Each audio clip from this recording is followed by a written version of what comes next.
everyone, welcome back to the channel. So do you ever scroll on social media and you're kind of bombarded with all this random financial advice and you don't know which ones are right and which ones are absolute bull? So today I'm going to be chatting about the most common financial advice tips that people give and what to do instead of them. Some people get so wrapped up on this tiny little things that they forget the big picture. So I wanted to go through the main ones and what you can do instead of them. So the first one that we hear an awful lot everywhere is to cut out small luxuries like buying coffee out.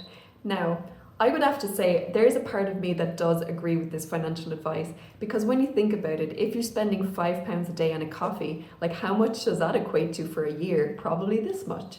Now, if you were to save that instead of buying coffees, yes, of course you would be better off. But people get so bogged down and actually angry about this bit of advice that they're like, what, we can't even enjoy a cup of coffee now? We have to just save instead? And this one's a little bit funny. So it's more about the concept and the principle. If you've ever heard that saying, watch your pennies and the pounds will mind itself, that's kind of what this piece of advice is saying. Is like, if you're very conscious about the small amount of money that you're spending on things, you'll be more conscious about the larger picture.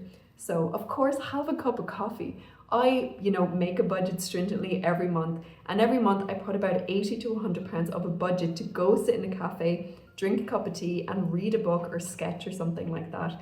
It's a joy for me to go to a cafe, and I'm sure it's a joy for you too to get your cup of coffee.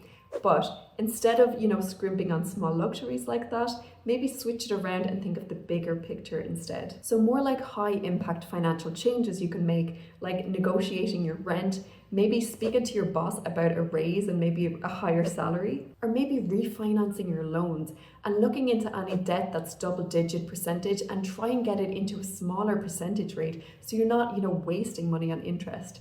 If you change your mindset into more bigger, larger financially impact things that you can do, you'll of course be better off. So yes, have your cup of coffee, but think about the bigger picture too. So the second bit of common financial advice that is maybe BS is to save the remainder. Now what I mean by this is some people just say, hey, a way to save is to save at the end of the month whatever you haven't spent, put it into a savings account. And this is total backwards and you should not do this, okay? What you should do is whenever you get paid, whether it's the start of the month, okay, you should set up an automatic payment before you start spending on any other stuff.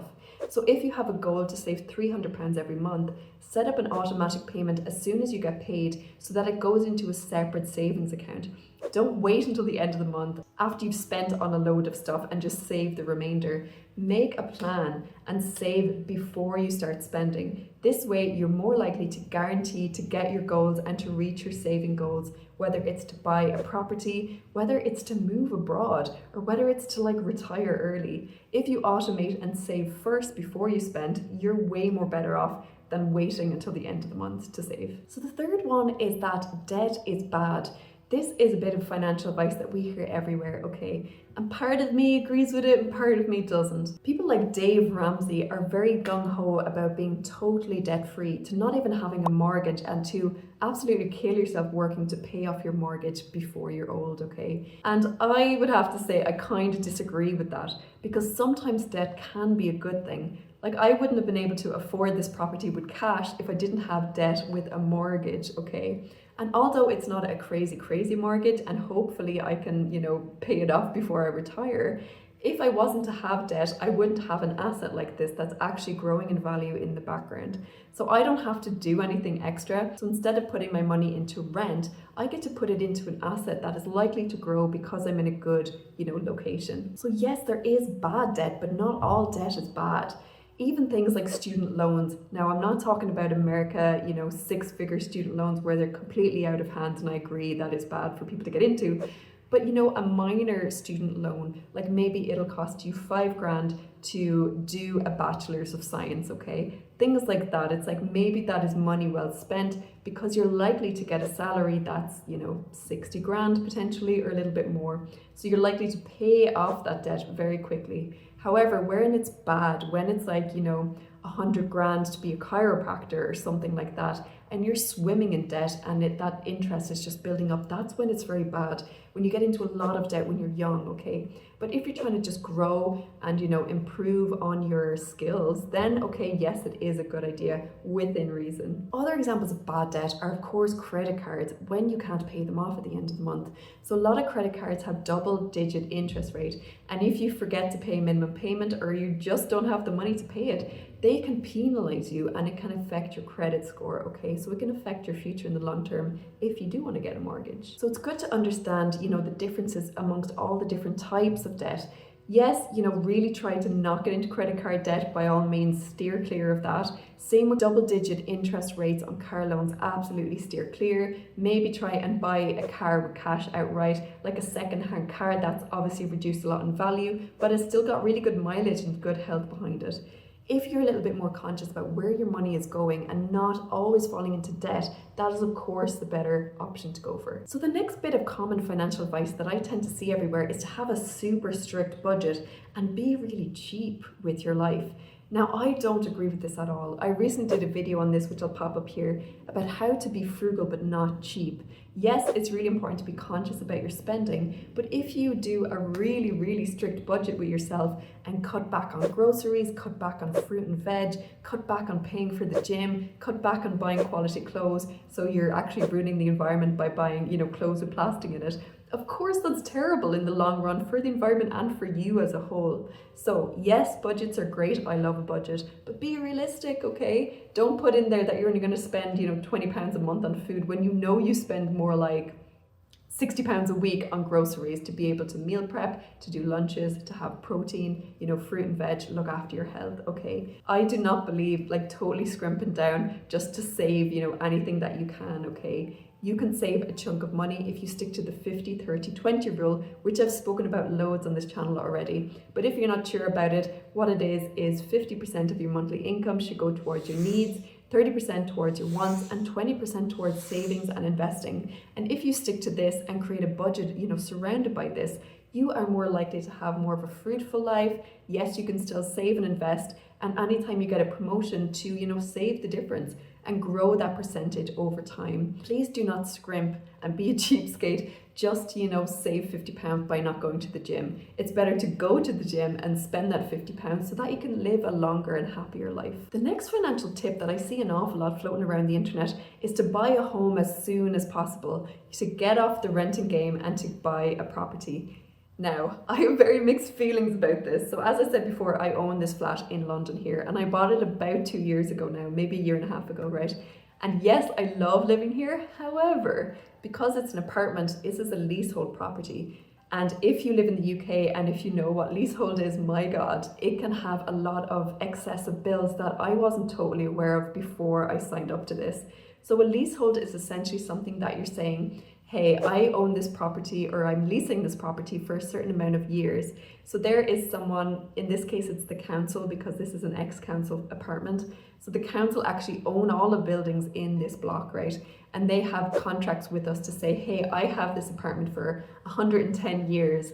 And after 110 years is up, it's theirs again, okay? Now, I'm not gonna live for 110 years, sadly, right? But because it's a leasehold, you have to pay something called a service charge to them every month. And when I bought this property, I was told it would be about £150-200 a month on top of my mortgage, which at the time I made a budget with, and I was like, okay, I can just about afford that, that should be grand. However, when I moved into the property, those service charges absolutely skyrocketed because if any part of the building at all had a maintenance issue, that cost was split across everybody. So this is what happened to us. There was something wrong with the roof in the other side of the building, somewhere that I don't even live. And this got divided up by everyone who lives in the building. And of course, our service charge skyrocketed. It went to something like £550 a month. I thought it was going to be £200 a month. So that's why I think hold your horses before buying a property. Really understand what you're getting yourself into, especially with leasehold properties. I did a video all about leasehold properties up here. If you're thinking about buying it in the UK, I would really recommend to watch this and to understand the risk before getting into it. But as I said, I am more happy than not happy that I bought this flat. As I said, it is building, an equity in the background. It is still an asset. It is in a great location. I love that I don't have to deal with a landlord. If there's something that goes wrong, I just fix it straight away. The next bit of common financial advice that I see floating around is to only invest when you're debt free. Now, I understand the sentiment with this one. However, the sooner you get into investing, the better it is because of compound interest, okay? So the way compound interest works is if you put in £100 a month into something like an index fund, like the S&P 500, right? That is something that most people tend to invest in. Have a look yourself if you're not sure what it is, okay? But if you invest £100, okay, and let's say at the end of the year, that £100 grows to £110 because the investment has done well, okay? You will earn interest on top of that 110 for the next year, and then the next year and the next year. You will start to earn interest on top of interest. So the longer period of time that you have compound interest for, the quicker it can kind of exponentially grow, okay? So if you leave investing till maybe you're in your 40s and then you're debt free, you will have a shorter window for it to exponentially compound, okay? Whereas if you start investing when you're in your 20s, you are a lot more better off. So yes, it is really good to make sure you are debt free, but if you still have a credit card bill, you shouldn't stop paying into investing. I don't think anyway. I think doing something called dollar cost averaging is the best way forward. And what that means is you put in the same amount every month into your investments. So if we stick with that £100 example, if you have credit card or if you have a mortgage or if you have other sort of debt, you keep paying £100 into your investments every month, okay? And this way, it's almost like a habit. You set it up on automatic and it will compoundly grow, if that's a word, in the background and be better for you. So for example, if we look at this, if you're 20 years of age right now and you start to put £100 into something like an S&P 500, which grows at about 8%, when you're 50 years of age, this is how much money you will have, which is absolutely loads. And all you had to put in was £100 every month. Now, in comparison, if you wait until you're 40 years of age and do the same thing of putting £100 in every month until you're 50, this is how much you will have. So I'll leave that with you. Is it better to start when you're 20 or when you're 40? I think when you're younger, it's way, way better because you're obviously getting more free money there in interest. There is a lot of financial advice floating around the internet, so you do have to be careful. I myself, I've worked in finance in London for the last 10 years. I am not a financial advisor, I'll say that up front, but I've worked in things like commercial finance, I've worked in corporate finance, and I've been able to buy properties and invest for myself. So this is why I set up this channel, not to brag in the slightest, but just to say, hey, I'm not from a rich background, but I've been able to do these things because I'm conscious about my spending and that I budget and I have a bit more of a money mindset than the average person. I'm not better than anyone else, but you're not worse than anyone else either. So if you start today to start investing, start saving, start really understanding where you can learn about money, you'll of course build yourself up for the future a lot better than if you just ignored your banking account altogether. So if you take your finances seriously today and look on things like YouTube, like this free channel, free information for you guys, and if you really read into key investors that have really grown over time, like Warren Buffett, and also the founder of Vanguard, John Bogle, who recently passed away, I think in 2019, but he has an awful lot of interviews on YouTube, really simplifying investing and how to get into it, if you're a beginner. So really understand who you're taking advice from and understand, are they successful in their own merit, or are they just, a teenager on TikTok talking about random things they've never even done themselves. So just be very cautious about where you get your information from, but know that everything is free on YouTube. So, do your research and do your due diligence, and hopefully you can, of course, start to save more and start to invest more and be a bit more mindful of your money. So thanks guys. I tend to post 2 videos a week. So if you're interested in personal finance, I'd love if you would subscribe. That would make my day. It really helps the channel out.